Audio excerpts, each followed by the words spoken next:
One of the utterly disgusting things about these people who are engaged in this child trafficking is that they have this limited little selection of mantras, borderline personality disorder. Who in the world could not be interpreted as having a borderline personality disorder? We all, when we flip, when we lose our temper, when we shout at someone, it is a perfect catch-all, completely meaningless label to put on someone. Social workers think they're such wonderful, devoted, caring people that anyone who doesn't like them must have a personality disorder. So that means half the room, I think. Certainly includes me. But everybody, maybe. Borderline personality disorder. Everybody's got one. I've seen psychiatric reports written by people, by psychiatrists or psychologists, who haven't even met the mother in question, who have written, this woman is clearly unfit to be a mother because she is suffering from a borderline personality disorder. Not because they've met the mother, but simply because they've been told by the social workers a lot of lies. You have a whole profession now of these quack, joke doctors and psychologists who are constantly used. They're called hired guns. Some of the experts, I mean, that's another industry in itself. They're there to be used by the local authorities to write these totally meaningless, bogus reports full of psychobabble.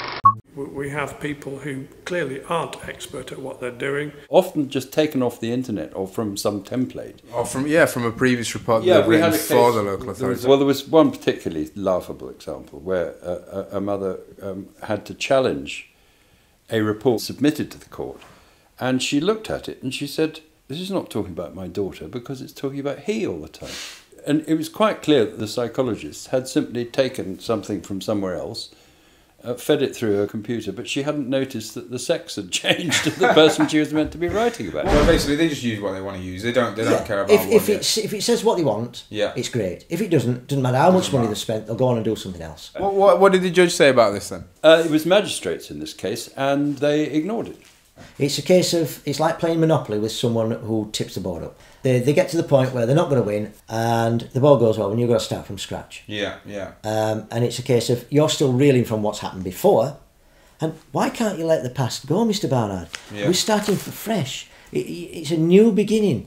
Let's begin again. And I've begun again in excess of 30 times.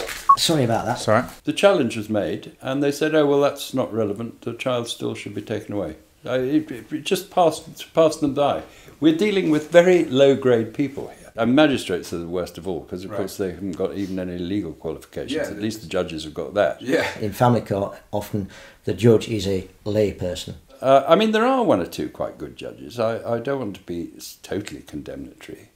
And there we by no means. There are also some very, very nasty and evil judges who behave quite beyond. I mean, they behave to human beings, people in front of them in the court, in a way which they wouldn't dream of doing if they knew that the public was allowed in and the press was there. Such people who ill-treat children in this way don't go near courts. The sort of parents who go to the family courts are parents who are desperate, who love their children in general and want to get them back. They wouldn't go through grueling cross-examination from nasty barristers acting for the social services if they didn't really love their children and want them back. How is it that when children are seized, why is it the police are so compliant with it? They took him from me and I was trying to protect him. So ever since that's happened, I feel like I've done something wrong.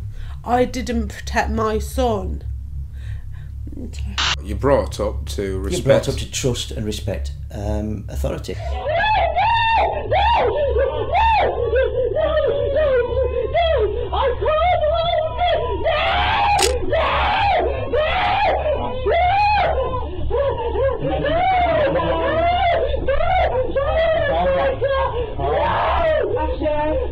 Would you calm down if someone stole your child?